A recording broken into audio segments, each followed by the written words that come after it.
Hey everyone, welcome back. You ready for another deep dive? Always. Oh, okay. So today we're looking at, well, honestly, it's a bit of a political slugfest. Oh, who's involved this time?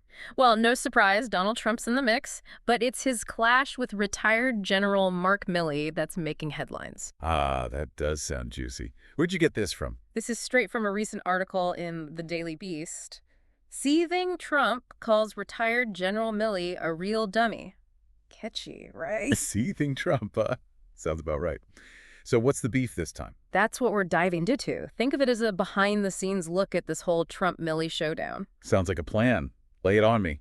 Huh. What's got Trump so riled up? Well, it all ties back to Bob Woodward's book, War. Oh, yeah, that one was a real bombshell. What'd Milley say in there? Some pretty shocking stuff, actually. Milley straight up called Trump a total fascist. Whoa!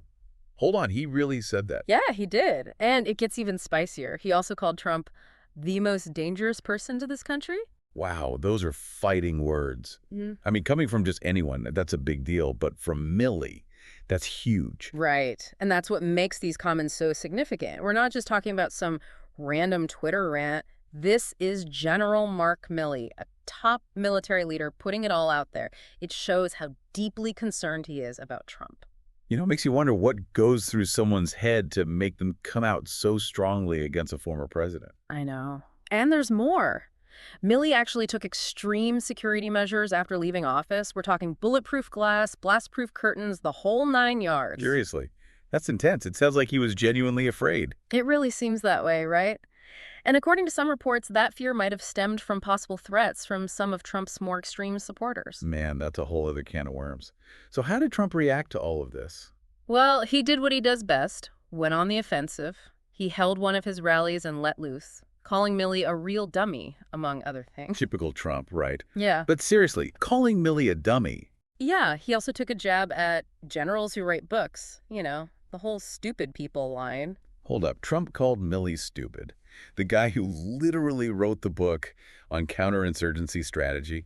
I mean, come on. Right. We're talking about someone who graduated from Princeton, has a master's from Columbia, and studied at the U.S. Naval War College. Yeah, you'd think Trump would maybe, check his facts before throwing those insults around. It really makes you wonder who the real dummy is in this situation. Ouch, that's gotta hurt.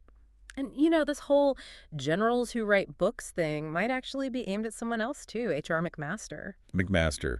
You mean Trump's former national security advisor? Yep, that's him. He wrote a book that was quite critical of Trump's time in office. Ah, so maybe Trump's got a bit of a grudge there. Maybe, right? It does seem like anyone who disagrees with him automatically gets labeled stupid or a dummy. It's a classic Trump tactic. Deflect and discredit. Totally. Hmm. And it doesn't stop there. Trump even brought up the Afghanistan withdrawal during his rant, saying that Milley was the one who advised him to leave the equipment behind. You can tell it still really bothers him. Absolutely. That was a huge turning point in his presidency, and not a good one. It's interesting how this whole Trump-Milley clash feeds into the larger political scene right now, especially with the election heating up. Oh, totally. And Kamala Harris is definitely capitalizing on this whole anti-Trump wave that's been building. You remember that campaign ad featuring all those disillusioned Republicans? Yeah, that one was powerful. It really resonated with a lot of people who feel like Trump betrayed their trust. Right.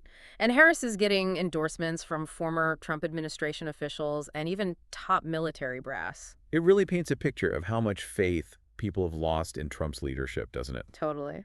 But here's an interesting tidbit. Milley himself hasn't endorsed Harris. Really? Huh. That is interesting. I wonder what's going on there. Yeah, who knows? But you can tell that all these defections, especially those coming from his inner circle, are really getting to Trump. Betrayal seems to be a theme that really gets under his skin, doesn't it? It sure does. So let's bring it back to our listeners for a minute. We've got a highly respected general raising serious concerns about a former president, and that former president basically brushing it off with insults. It's a pretty stark contrast, isn't it? It really is. Yeah. And all of this is unfolding right in the middle of a very intense election. Exactly. So the big question is, what does this mean for the election?